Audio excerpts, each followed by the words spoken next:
Elastic after effect बेटा, elastic after effect क्या है, देन इलास्टिक फटीग क्या है, और फिर हम बेटे कुछ एप्लीकेशंस, हमारा जो कंसेप्ट है इलास्टिसिटी का, इसकी एप्लीकेशंस करने वाले हैं आज। सो इलास्टिक आफ्टर इफेक्ट में पहले थोड़ा समझिएगा, आपके पास एक वायर है मेटल का, मे बी आप स्टील का वायर भी चूज कर सकते हो। इस वायर पे आपने एक डिफॉर्मिंग फोर्स अप्लाई किया, लोड अप्लाई कर दिया, और वो जो डिफॉर्मिंग फोर्स है बेटा, आप उसको इंक्रीज करते गए स्टेप बाय स्टेप मैनर में, स्लॉटेड वेट्स ज्यादा से ज्यादा ऐड करके, और उसके बाद आपने इसका जो रिवर्स है वो स्टार्ट कर लिया, आप उसको डिफॉर्मिंग फोर्स को हटाना स्टार्ट कर दिया आपने। और कई केसेस में ये नोटिस किया गया है कि आपका जो वायर है या ऑब्जेक्ट है वो अपनी ओरिजिनल कॉन्फ़िगरेशन को रीगेन करने के लिए थोड़ा सा टाइम ले लेता है। वो जो टाइम का डिले है दैट इज कॉल्ड बेटे elastic after effect. So elastic after effect को हम सिंपली ऐसे भी कह सकते हैं कि इट इज बेटा defined as the temporary delay in regaining the original configuration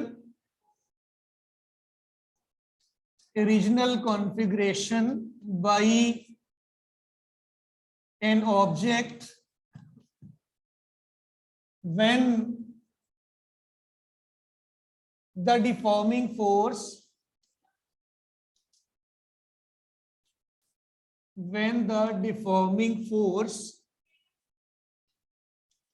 is eliminated। आपने जितना भी डिफॉर्मिंग फोर्स अप्लाई किया था उसको आपने एलिमिनेट किया, और उसके बाद आपका जो है तो इलास्टिक आफ्टर इफेक्टिविटी जो है ये टेम्परेरी डिले है, जब आपका ऑब्जेक्ट अपनी ओरिजिनल कॉन्फ़िगरेशन को रीगेन करने के लिए टाइम ले लेता है।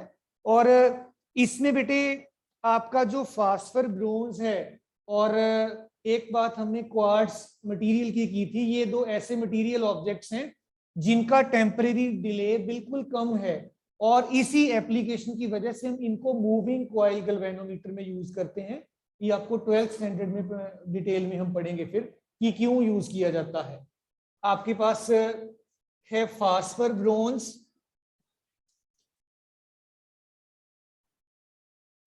And second is quartz fibre. ये दो ऐसे मटेरियल ऑब्जेक्ट्स हैं बेटा जिनका इलास्टिक आफ्टर इफेक्ट लीस्ट है, कम है, ना के बराबर है, और इसी वजह से बेटे हम इनको इन मूविंग कॉइल गैल्वेनोमीटर इनको बेटे यूज करेंगे। 12th स्टैंडर्ड में हम इसको डिटेल में पढ़ेंगे कि हम कैसे इसको डिस्कस कर पाएंगे। सो बेटा अगेन मैं प्रॉपर्टी को ब्रीफली रिपीट कर देता हूं कि इलास्टिक आफ्टर इफेक्ट जो है सिंपली टाइम का डिले ही होता है, जब आप अपना डिफॉर्मिंग फोर्स अप्लाई किया है उसको एलिमिनेट कर लें, ताकि आपकी बॉडी अपनी ओरिजिनल पोजीशन को, कॉन्फ़िगरेशन को, लेंथ को, साइज को, शेप को रीगेन कर जाए।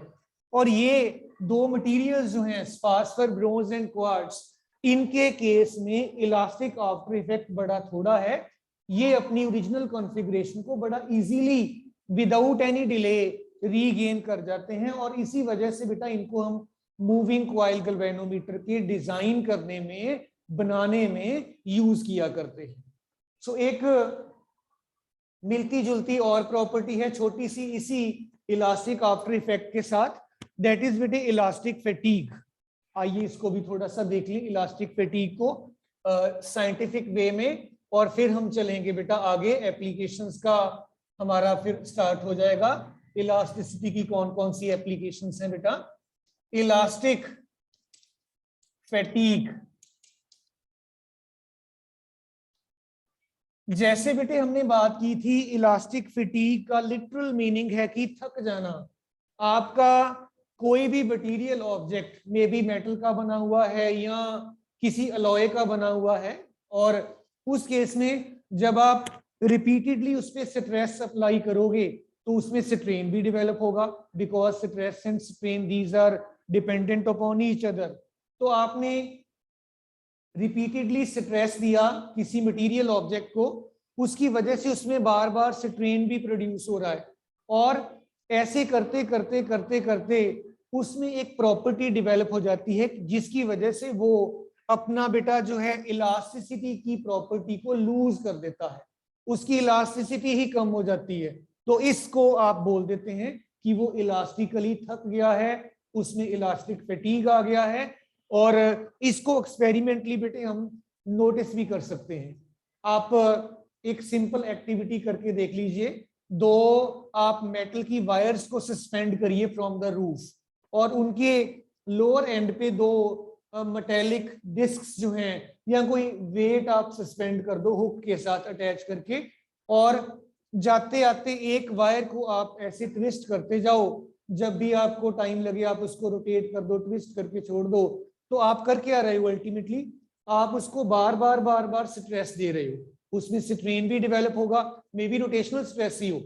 तो आप 15-20 दिन के बाद दूसरी वायर को आपने कुछ भी नहीं कहा, अब आप 15-20 डेज के बाद दोनों को इक्वल अमाउंट ऑफ रोटेशन देकर छोड़ दीजिए, तो यू विल नोटिस दैट कि जो आप रेगुलरली जिसको आप स्ट्रेस दे रहे थे वो according to the elastic fatigue उसमें वाइब्रेशंस जल्दी खत्म हो जाती हैं, एंड दैट इंडिकेट्स दैट कि वो इलास्टिकली थक गया है, उसकी इलास्टिसिटी में लॉस हो गया है बेटा। So elastic fatigue scientifically speaking बेटा, it is the loss, it is defined as the loss in the elastic strength of a material body if it is subjected to repeated stress, strain भी आप लिख सकते हैं, because जब stress होगा तो strain होगा ही होगा। तो इसकी एग्जांपल या प्रैक्टिकली जो एक्टिविटी की बात कर रहा था मैं, वो ये था कि आप एक रिजिड सपोर्ट इमेजिन कर लीजिए। इस रिजिड सपोर्ट से आपने एक वायर ए सस्पेंड कर रखा है, बिल्कुल आइडेंटिकल वायर है आपका बी, या एक कह लो कि आपने एक लेंथी वायर लेकर उसके दो पीसेस कर लिए, दोनों सेम हो गए मटेरियल, और आपने इसके लोअर एंड पे एक मेटल का डिस्क जो है ये सस्पेंड कर रखा है, इसके लोअर एंड पे भी आपने मेटल का डिस्क सस्पेंड कर रखा है, और आप जाते आते इसको ऐसे रोटेट करके छोड़ देते हो, बार बार आप इसको टॉर्शनल स्ट्रेस दे रहे हो, रोटेशनल स्ट्रेस दे रहे हो। उससे क्या होगा कि ये इलास्टिकली 15, 20, 25 डेज के बाद थक जाएगा। देन आफ्टर दैट आपने अगर इसको थीटा रोटेशन दिया है 20, 25, 30 और 90 डिग्री तक रोटेट करके छोड़ा है, इसको भी बराबर अमाउंट ऑफ रोटेशन देकर आप छोड़ दीजिए, then you will notice that कि इसकी वाइब्रेशंस जल्दी खत्म हो जाती हैं।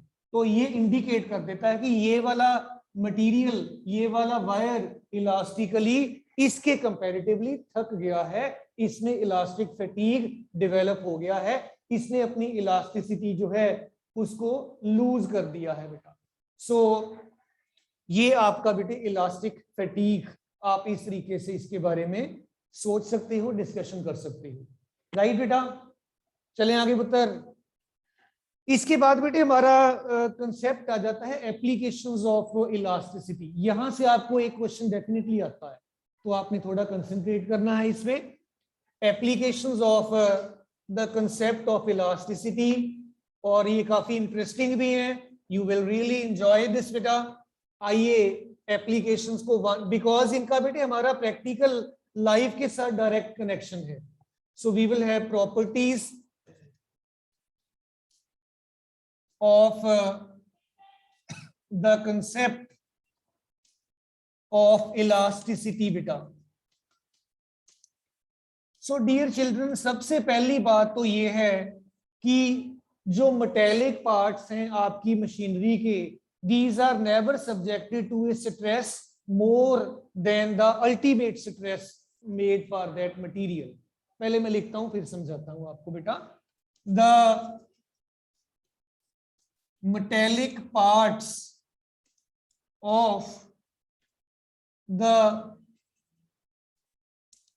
machines are never subjected to a stress more than the ultimate stress for that material. अब आइए समझे इस जो लाइन हमने लिखी है इसका मतलब क्या है और कैसे हम इसको बेटा देख सकते हैं। मेटेलिक पार्ट्स, आप देखिए आजकल आप डिफरेंट मशीन्स को ऑपरेट करते हो, हमारी लाइफ में अलग अलग टाइप की मशीन्स हैं, उनके जो पार्ट्स हैं डिफरेंट मेटल्स के बने हो सकते हैं। अगर मैं स्टील की बात कर लूं तो स्टील आपका जो है बेटे ये आप इसकी अल्टीमेट स्ट्रेस सबसे ज्यादा है, कल हमने बात की भी थी। इसका ultimate stress 3 × 10⁸ Newton per metre square का है। इससे ज्यादा स्ट्रॉन्ग, इलास्टिकली स्ट्रॉन्ग कोई मटेरियल नहीं है। अब आप अपनी जो मशीन यूज कर रहे हो, जिससे आप कोई काम ले रहे हैं, अगर आप उस मशीन को उस मटेरियल की अल्टीमेट स्ट्रेस से ज्यादा स्ट्रेस अप्लाई कर देंगे तो उस मशीन के पार्ट्स में बेटा परमानेंट स्ट्रेन डेवलप हो जाएगा और उसकी जो फंक्शनिंग है that will be seriously affected बेटा। इमेजिन कर लीजिए, क्रेन की बात कल हम कर रहे थे, आप क्रेन में जो स्टील का रोप बना हुआ है उसकी अल्टीमेट स्ट्रेस इतनी है, आपने जो लोड लिफ्ट किया उसकी वजह से स्ट्रेस पड़ गई इससे ज्यादा। हालांकि हम सेफ्टी फैक्टर अपने पास रखते हैं 10 का, 10 टाइम्स हम कम ही रखते हैं, है ना बेटा। अगर कुछ ऐसा हो जाए कि आपने जो आपका जो वर्किंग स्ट्रेस है वो अल्टीमेट स्ट्रेस से अगर बढ़ गया तो आपके मशीन में परमानेंट डिफॉर्मेशन आ जाएगा, परमानेंट स्ट्रेन आ जाएगा। उसकी वजह से आप उस क्रेन की पुली को रोटेट कर रहे हैं, उसका ऑपरेशन हो ही नहीं रहा, उसकी वायर ही लेंथी हो ही जा रही है, इलोंगेट हो ही जा रही है, वो वेट कुछ लिफ्ट नहीं कर रही है, उसकी अपनी रोप इलोंगेट हो ही जा रही है, वो टूट जाएगी। So something like that. आप अगर कोई और भी मशीन्स की बात करोगे, may be any type of machine, अगर आप उसको उसकी अल्टीमेट स्ट्रेस से ज्यादा स्ट्रेस दोगे तो उसके मेटेलिक पार्ट्स की परमानेंट स्ट्रेन की वजह से उसकी जो फंक्शनिंग है उसमें प्रॉब्लम आ जाएगी। तो इसको आपने अपने माइंड में रखना है बेटा, राइट बेटा। अब क्रेन का भी चलिए प्रैक्टिकली निकाल के देख लेते हैं बेटा। Radius of the metallic rope of a crane used to lift heavy loads कैसे निकाल सकते हैं, आइए देखें बेटा।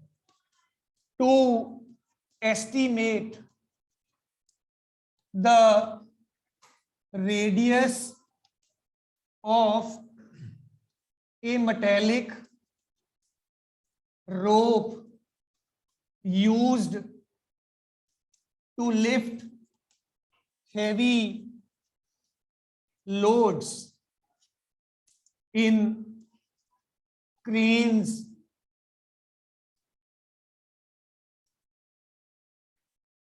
आप ये जानते हैं जो स्ट्रेस है बेटा ये applied force per unit area हुआ करता है। अब आप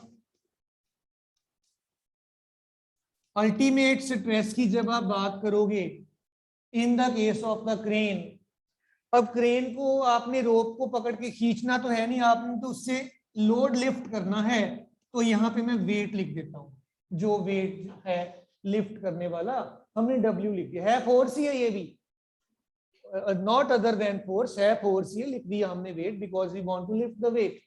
और इमेजिन कर लीजिए आप 10⁴ किलोग्राम का वेट लिफ्ट करना चाहते हैं। किलोग्राम मास का यूनिट है लेकिन हम बोल वेट रहे हैं, तो it must be mass. The load to be lifted is 10⁴ kilogram का बेटा। और मान लीजिए आपका मेटल का रोप जो है ये स्टील का बना हुआ है, क्योंकि स्टील का अल्टीमेट स्ट्रेस जो है ये सबसे ज्यादा है, और ये 3 × 10⁸ मीटर पर न्यूटन पर मीटर स्क्वायर का है। तो इसमें आप सिंपली वैल्यूज पुट कर दीजिए, आपको आपका रिजल्ट रिक्वायर्ड मिल जाएगा। अल्टीमेट स्ट्रेस आपका था 3 × 10⁸ इस स्टील मटेरियल के लिए, और mass to be lifted 10⁴ kg है। आपको G से मल्टीप्लाई करना पड़ेगा in order to calculate the weight और द फोर्स। और एरिया डियर चिल्ड्रन πr² के बराबर हुआ करता है, और पाई को मैं 22/7 लिख देता हूँ, राइट। सो देखिए 10⁴ ये है, एक ये है, 5 इधर हो गई, 8 इधर है, 3 बच जाएगी। बाकी सारे फैक्टर्स को आप एडजस्ट कर लीजिए, कैलकुलेशन बाद में करके देख लेना। मैं डायरेक्टली रिजल्ट लिख देता हूं, आर आपका 1.03 सेंटीमीटर आ जाएगा। इसका मतलब ये हुआ कि जो आप मेटल का रोप यूज कर रहे हो, स्टील का रोप यूज कर रहे हो, उसका डायामीटर बेटा जो है ये वाला, उसका थिकनेस जो है 2.06 सेंटीमीटर। 2 सेंटीमीटर आप देखते हैं, स्केल रोज देखते ही हो आप। तो अगर आपने 10,000 किलोग्राम का लोड उठाना है तो आपको ये कम से कम 2 सेंटीमीटर थिकनेस वाला मेटल का रोप चाहिए, स्टील का रोप चाहिए। अगर आपने लोड इंक्रीज करना है तो आपको रेडियस को बढ़ाना पड़ेगा, और अकॉर्डिंगली आपका जो है आर ये बदलता चला जाएगा, राइट बेटा। सो इट ऑल डिपेंड्स कि आपने कितना लोड लिफ्ट करना है, उस लोड की स्ट्रेंथ के अकॉर्डिंगली आप अपने मेटल के रोप की जो रेडियस है या डायामीटर है वो सेट करेंगे, और अकॉर्डिंगली आप अपना ऑपरेशन परफॉर्म करेंगे। But keep one thing in mind, we always keep the safety factor in our pocket. Workers को अपना सेफ भी रहना है, ऐसा ना हो कि किसी अदरवाइज प्रॉब्लम की वजह से आपका वर्किंग स्ट्रेस जो है अल्टीमेट स्ट्रेस उससे बढ़ जाए तो मशीन का फेलियर फिर हो जाएगा, और there may be some sort of accident, right बेटा। चलें आगे। थर्ड प्रॉपर्टी बेटे हमारे पास बड़ी इंपॉर्टेंट प्रॉपर्टी है। जो बीम्स हैं इनका आप देखते हो शेप ज्यादातर इंग्लिश के लेटर आई जैसा होता है। बीम्स जो हैं, जो ब्रिजेस के लिए डिजाइन किए जाते हैं, बीम्स, इनका मैं पूरा लैंग्वेज नहीं लिख रहा हूं। बीम, जो ये बीम है, ये तो चलो हमारा अभी आप पढ़ रहे हैं, इसमें कोई हैवी ट्रैफिक, हैवी लोड वाली बात नहीं है, ये तो नॉर्मल हमारा क्लासरूम है। अदरवाइज ये जो बीम है ये बच्चों हैवी लोड उठाने के लिए जो बिल्डिंग्स बनती हैं, आपने देखा भी होगा ब्रिजेस के अंडर स्पेशली, ये आपका बीम का शेप इस लेटर जैसा लगभग ऐसा होता है। अगर नहीं देखा आपने तो जब भी आप फ्लाईओवर के नीचे से निकले एक बार जरूर देखें, लेकिन ये नहीं चलते चलते नहीं देखना, रुक के देखना, राइट। अब बेटे देखिए, इमेजिन कर लीजिए ये बीम है, आपको इतनी लेंथ का बीम चाहिए, एल लेंथ है आपके बीम का, और ये दो आपके साइड वाले पिलर्स हैं। ये मैं ऐसे कह दूं अगर कि ये नीचे से एक और ट्रैफिक चल रहा है, ऊपर से ट्रैफिक इधर जा रहा है ऐसे, ठीक है जी, एक फ्लाईओवर आप इमेजिन कर सकते हैं बना हुआ है। अब बच्चों देखो, इसकी लेंथ आपने एल मान ली, जब इसके ऊपर से हैवी ट्रैफिक पास करेगा, ये आपका लेंथ एल है, जब इसके ऊपर से हैवी ट्रैफिक पास करेगा तो इसमें थोड़ा बहुत तो डिप्रेशन जो है ये आएगा, थोड़ा बहुत बेंड करेगा, हम नोटिस नहीं करते हैं, बेंड करेगा। ये जो इसका डिप्रेशन है ये कितना बेंड कर गया है, इसको आप डेल्टा से डिनोट कर सकते हैं, डेल्टा। और डेल्टा आपका जो है बेटा ये WL³/4YB/D³ के बराबर होता है, ये याद रखना पड़ेगा आपको। Derivation is not in our course, ये आपका डायरेक्टली मैकेनिकल इंजीनियरिंग से डायरेक्टली फॉर्मूला उठा लिया गया है कि कितना डिप्रेशन आपके ब्रिज में डेवलप हो जाएगा, इसके बराबर है, इसके प्रोपोर्शनल है रादर। इसमें W आपका वेट है, W इज द वेट, किस चीज का वेट, जो भी ट्रैफिक इसमें ऊपर से पास कर रहा है। और अगर आप सिंपली छोटे लेवल पे एक्सपेरिमेंट करना चाहते हैं तो आप यहाँ पे वेट W सस्पेंड ही कर दीजिए। मान लीजिए आप लैब में हैं, आपने छोटा सा मेटल का वो ले लिया, एक वायर से थोड़ा सा ज्यादा थिक कह लो, रॉड ले लिया, उस पे आपने 1, 2 या 4 किलोग्राम का load with the help of slotted weight और द हुक सस्पेंड कर दिया, वो थोड़ा सा बेंड करता है ना। तो वही चीज हम बेटे यहाँ पे डिस्कस कर रहे हैं। इसमें Y आपके मटेरियल का यंग्स मॉडुलस ऑफ इलास्टिसिटी जो आप कल कर चुके हो ऑलरेडी, और B ये बेटे जो है इट इज द ब्रेड्थ, और डियर चिल्ड्रन D जो है it is the depth. I mean to say that ये B है, और मैं अदरवाइज अगर बनाऊं डायग्राम तो ये आपका, ये अगर मैं बना दूं क्रॉस सेक्शनल व्यू आपको दिखा रहा हूं मैं, सिर्फ ये लेंथ नहीं दिखा रहा अब मैं, इसका ये बच्चों डेप्थ आ गया, मतलब कितना नीचे को है ये, और ये इसकी ब्रेड्थ आ गई B, इसकी चौड़ाई कितनी है। लंबाई की हम बात नहीं कर रहे, सिर्फ आपको क्रॉस सेक्शनल व्यू में दिखा रहा हूं, लंबाई हमने यहाँ पे देख ली है। चलें आगे। अगर आपके रूम के इसकी बीम की बात करें पुत्र, तो ये लेंथ हो गई ना ये पूरी, और ये इधर को ब्रेड्थ हो गई, ऊपर से नीचे को डेप्थ हो गई, जिसको आपने D लिखा, राइट। अब देखो हम तो ये चाहते हैं कि हमारा ब्रिज कम से कम इसमें डिप्रेशन हो, ज्यादा से ज्यादा ट्रैफिक निकल जाए और ये बेंड ना करे, हम तो यही चाहेंगे। और बेंड ना करे या कम करे के लिए आपका डेल्टा कम होना चाहिए। अब डेल्टा कम कब होगा, जब लेंथ कम होगी, क्योंकि लेंथ की 3 पावर पे ये डिपेंडेंट है, लेंथ आपके कंट्रोल में नहीं है। अब ऐसे थोड़ी कि आपको रूम उतनी लेंथ का बनाना है, आपको नहीं जी मैं इतना ही बना लेता हूँ, ऐसा नहीं होगा। वो तो लेंथ तो जितनी है वो बनानी पड़ेगी, राइट बेटा। और सेकेंडली Y उस मटेरियल का, इसके ऊपर भी आपका कोई कंट्रोल नहीं है, जो उसका अल्टीमेट स्ट्रेस है वो है, आप इसके साथ कोई छेड़छाड़ नहीं कर सकते हैं। और W आपको पता ही नहीं है कितना हैवी ट्रैफिक निकल जाना है, रात को सोए हुए हैं, वहां से एक बड़ा सा 48 टायर्स वाला ट्रक निकल जाता है, वो किसी ने इमेजिन ही नहीं किया, राइट। तो हैवी ट्रैफिक स्पेशली बेटा ऑफ आवर्स में निकलता है। आपकी सिटी में भी हैवीली लोडेड ट्रक्स की एंट्री 8 AM से 8 PM तक बंद होती है, ये वैसे ले लू जाते हैं, अदरवाइज 8 AM से 8 PM तक बंद होती है हैवी व्हीकल्स की, राइट बेटा। और उसके बाद जब लोग अपने घर में हैं तो फिर अपना जो काम करना है वो करते रहे। सो B ये हमारे हाथ में है, हम इसकी ब्रेड्थ को बढ़ा सकते हैं। अब अगर ब्रेड्थ को ज्यादा बढ़ाएंगे तो ये 1 पावर है, इसको अगर आप बढ़ाओगे ये 3 पावर है, इसको जरा सा भी आप अगर ज्यादा करोगे तो डिप्रेशन एकदम से कम हो जाएगा।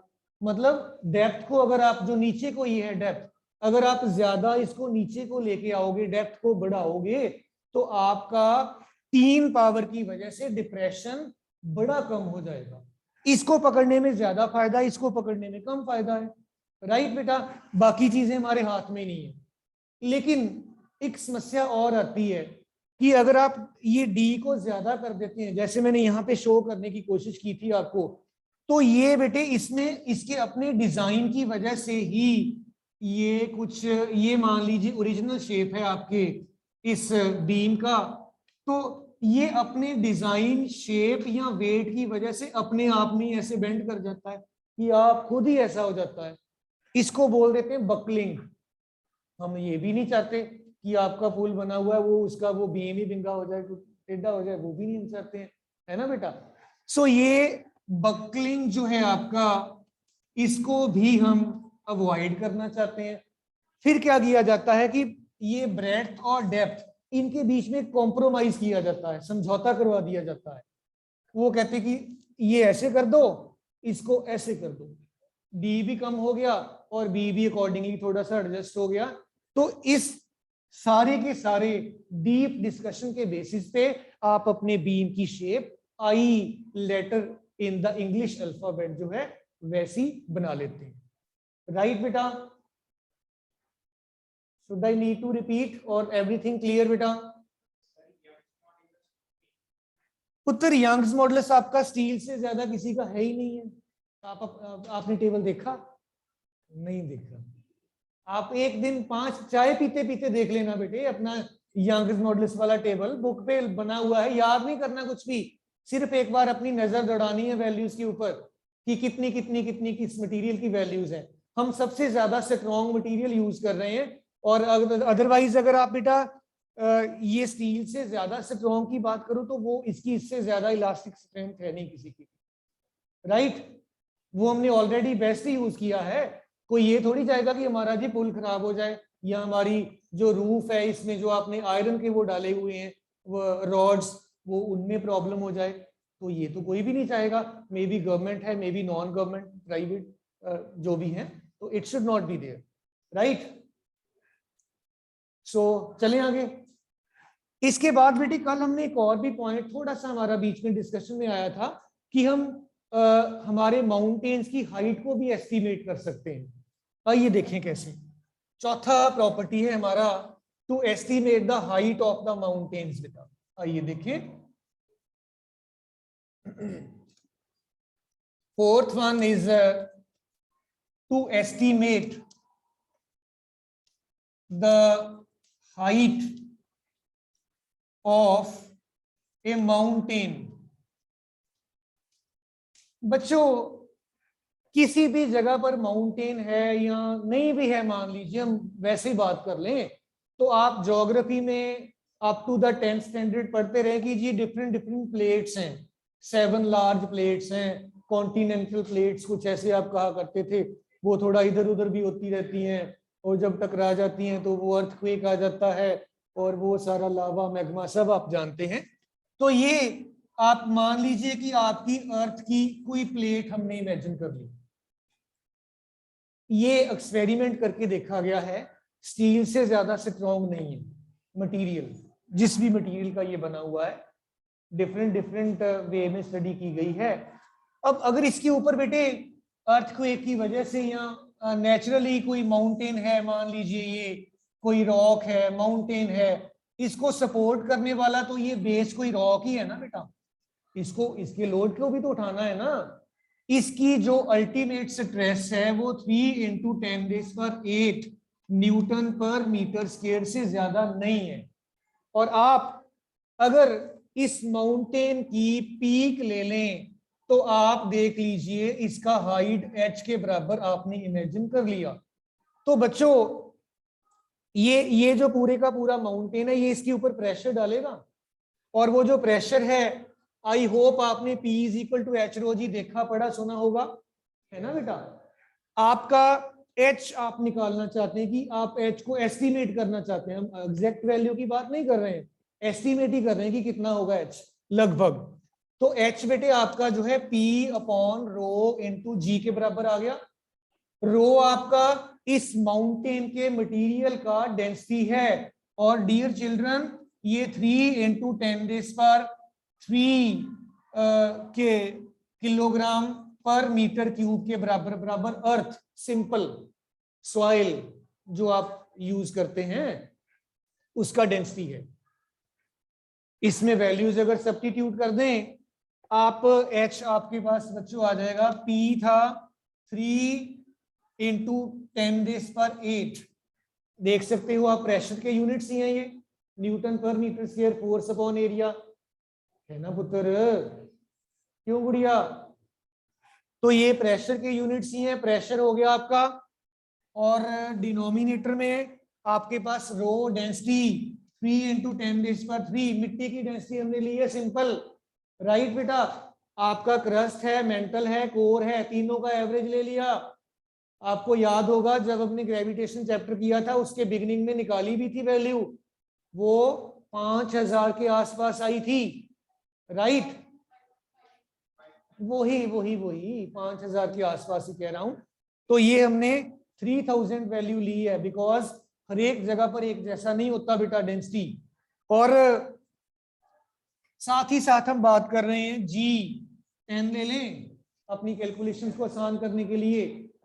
तो बेटे अगर कहीं पे सॉइल की डेंसिटी कम भी है, सैंड पार्टिकल्स भी होंगे बीच में, इसलिए हम 5000 नहीं ले रहे हैं, तो ये आपका 3 तो कट गया, 1 + 3 4, 8 में से 4 गए 4, 10⁴ मीटर्स, और ये आपका आ जाएगा 10,000 मीटर। माउंट एवरेस्ट की हाइट कितनी है? तो इस तरीके से आप इसकी जो है हाइट उसका अंदाजा लगा सकते हैं, और आप इस तरीके से बेटा इसको एस्टिमेट कर सकते हैं। इससे ज्यादा पूरी दुनिया में आई डोंट थिंक कि कोई पीक होगी। हाँ जी, कितना हाइट है उसका? अब वो बस लगभग उतना ही हो गया ना बेटा।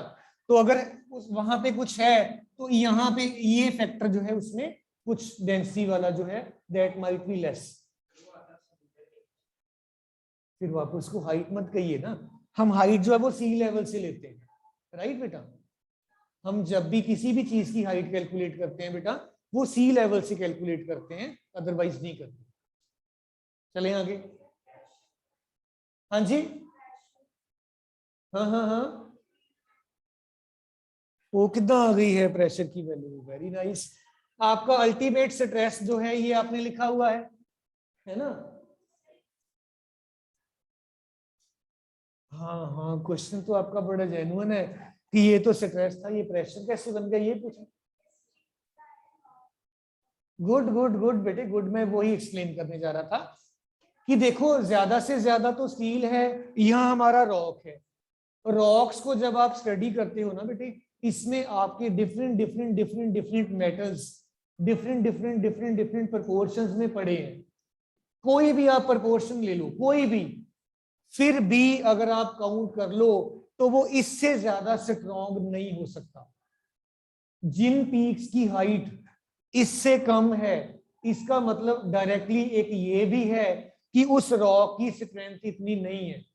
वो रॉक जिस मटेरियल से बना हुआ है उसका अल्टीमेट स्ट्रेस इतना नहीं है। अगर वो हाइट इंक्रीज करने की कोशिश भी करेगी वो अपने आप ब्रेकडाउन की वजह से नीचे आ जाएगी। सो मैं सिर्फ यही कहना चाहता हूं कि ज्यादा से ज्यादा अल्टीमेट स्ट्रेस सिर्फ स्टील का है। कोई भी मटेरियल आप डिफरेंट प्रोपोर्शंस में ले लो, स्टील से ज्यादा स्ट्रॉन्ग नहीं नोटिस किया गया है, और इसीलिए हमने एक एवरेज वैल्यू लेकर अल्टीमेट स्ट्रेस की इसको हमने अंदाजा ही लगाया है। हमने ये थोड़ी कहा कि हमने निकाल दिया, ये एस्टिमेट ही लिखा है हमने। एक ये तरीका ही है चीजों को समझने का बेटा। सो इन दिस वे आप इस हिसाब से सोच सकते हैं, ठीक है जी। एक एप्लीकेशन लास्ट रह गई है, फिर वो कल कर लेते हैं। थैंक यू ऑल बेटा।